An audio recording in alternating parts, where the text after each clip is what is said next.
जनक बात यही है कि एक तरफ मोहब्बत की दुकान कहने वाले लोग जब 80% एक जो मेजॉरिटी में है इसमें उसके धर्म को जब गाली दी जाती है, इनके अलायंस पार्टनर डीएमके के वो जब हमें हिंदुओं और सनातन को खत्म करने की बात करते हैं, डेंगू मलेरिया तक कह सकते हैं, और एक तो वो ये कहता है एचआईवी और एड्स के साथ संज्ञा उसको दी गई, तब ये राहुल गांधी जी वहां नहीं पहुंचे।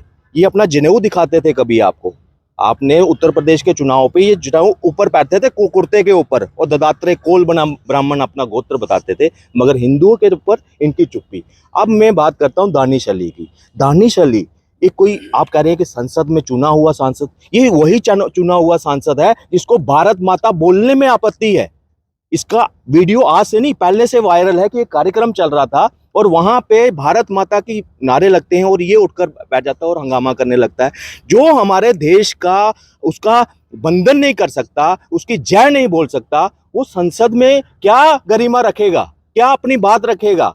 बात यहाँ आप कर रहे हैं कि मर्यादा है, हम मर्यादा तोलते तोलते तोलते हमने 75 साल हो गए और हमने उस मर्यादा के नाम पर, उस गरिमा के नाम पर हमने अपने जवान खोए, कई हैं और चीज़ें हमारी ख़त्म हो चुकी हैं और आज हम बेबस हैं।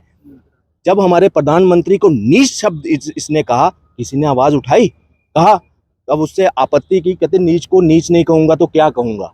ये गरिमा तब उनसे पूछिए, दानिश अली से पूछिए कि इस तरह की। दानिश अली का नीच कहने का तो कोई वीडियो ऐसा कोई नहीं आया वीडियो, लेकिन ये वहां प्रतिक्रिया वहां के आसपास सांसदों से ये निकल रही है बात वहां पे कि प्रधानमंत्री के ऊपर टिप्पणी की गई है। क्या वहां गरिमा नहीं है, प्रधानमंत्री की गरिमा नहीं है?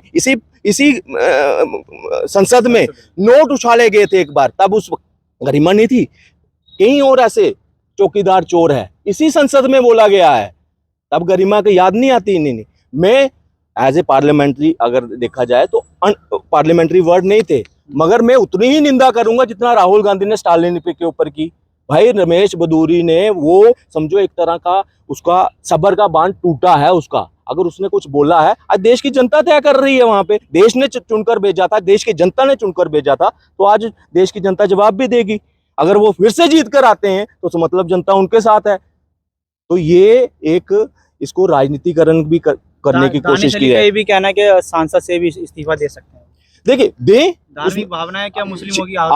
देखिए, धार्मिक भावना उस वक्त आहत नहीं होती जब एक धर्म विशेष के लोग 35 टुकड़े करते हैं, तब उनकी आहत नहीं होती। जब बम विस्फोट होते हैं तब आहत नहीं होती वहां पे। और सबसे ज्यादा आतंकवाद के ऊपर जिस धर्म का सबसे ज्यादा योगदान रहा, भटके हुए नौजवान की संज्ञा देकर उनको पार्लियामेंट में कई बार बुलाया जाता था, यासीन मलिक जैसे को हमने भुगता है, उनको वो लेना पड़ेगा। अब वो टैग लेना पड़ेगा, पूरे यहाँ सिर्फ हिंदुस्तान में नहीं पूरे विश्व में अब एक टैग लग चुका है, एक समुदाय के ऊपर टैग लग चुका है। अगर इंसानियत का कोई दुश्मन है तो एक धर्म है, पूरे विश्व में है, और वो अपना काम कर रहा है, एजेंडे चला रहा है। और सिर्फ यहाँ नहीं, यूरोप के देश देखिए, वहां तो संघ नहीं है, वहां बीजेपी नहीं है, वहां क्या हो रहा है, वहां कौन सा धर्म उनको तंग कर रहा है, वहां के लोकल जो है, आज वो भी जूझ रहे हैं इसी इस्लामिक आतंकवाद से। तो हमें इसको पर्दाफाश करना पड़ेगा इसका। और ये दानिश अली अगर ये भारत माता की जय बोलता ना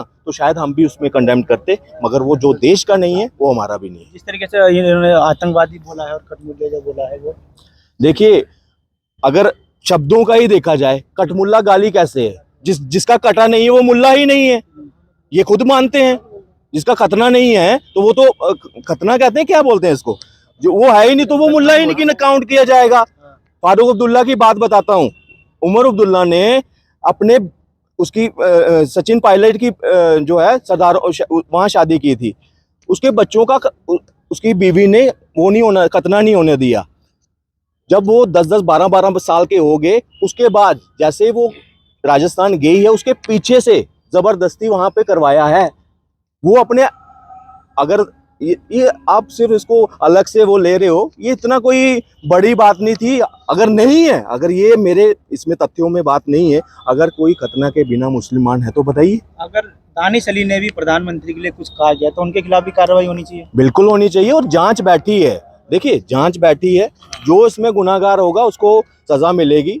संसद है, उसकी गरिमा होनी चाहिए, मगर वन साइडेड प्रोपोगंडा नहीं कि भाई आप कुछ भी बोलो, आप चलो, आप अपना नैरेटिव चलाओगे, फिर पूरा उसको विक्टिम कार्ड भी खेलोगे, अल जजीरा तक अपनी बात पहुंचाओगे, वो नहीं।